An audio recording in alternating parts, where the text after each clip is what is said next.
Alright mga lods, another run for this morning. Pero this time, medyo level up ta gamay. Kay mag-adventure ta karong buntaga. Mutabok ta sa suba para intense og thrilling ang ato ang panagdagan. Bisan pag bagyo, unstoppable gihapon mga lods. 10 km to 12 km ang ato ang goal karon sa atong dagan. So uban ta mga lods sa atong mga kalaki, aw adventure di ay. Alright, let's do this.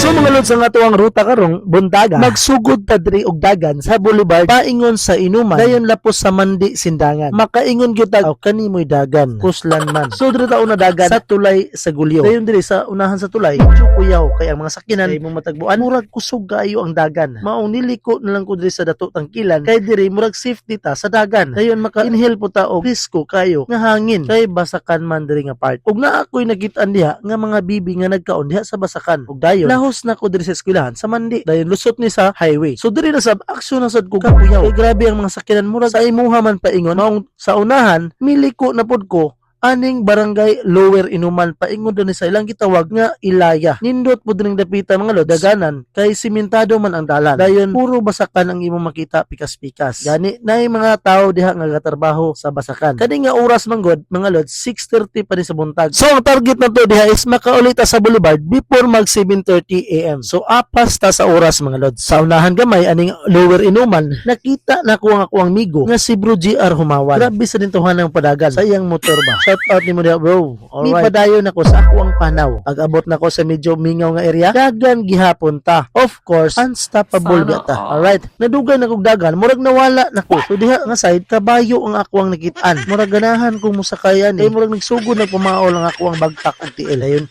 Pag-abot na ko sa suba, nawala na ang kalsada mga lods. Murag narong turn na ta ni ba? Murag dili na ginidagan. Hiking naman ang ato ang gibuhat. So akong choice diha mga lods, wala mo ko laing option gyud. Mutabok sa suba nga magtiniil. Una akong gibuhat, gahubo ko sa akong sapatos og medyas. Tabok na diretso, walay bagolbol kay ato maning tinuyuan. Pagka human atong tabok diha, suot ta balik sa atong sapatos og medyas. Dayon dagan na sadta. This time medyo intense nganuman kabatuan ang ato ang gidaganan. Abot na pod sa unahan, another suba na sad. Grabe daghan gig suba ning lugar ba. Aw tabok na sadta mga lods, wa gitay laing option. Ug dayon naasa ko'y nakit-an diha nang labas sa suba. Shout out day nimo, gibidyuhan ko niya kadyot ngani labang ko dining suba. Alright, salamat nimo diha, geng-geng. Dayon gidumduman ko din niya no ingon sa unahan kung asa ang agianan. Mao pagabot ng usanahan, naghapa-hapa na ko og dinagan. Nganuman wala na ko kadumdum kung asa ang agianan.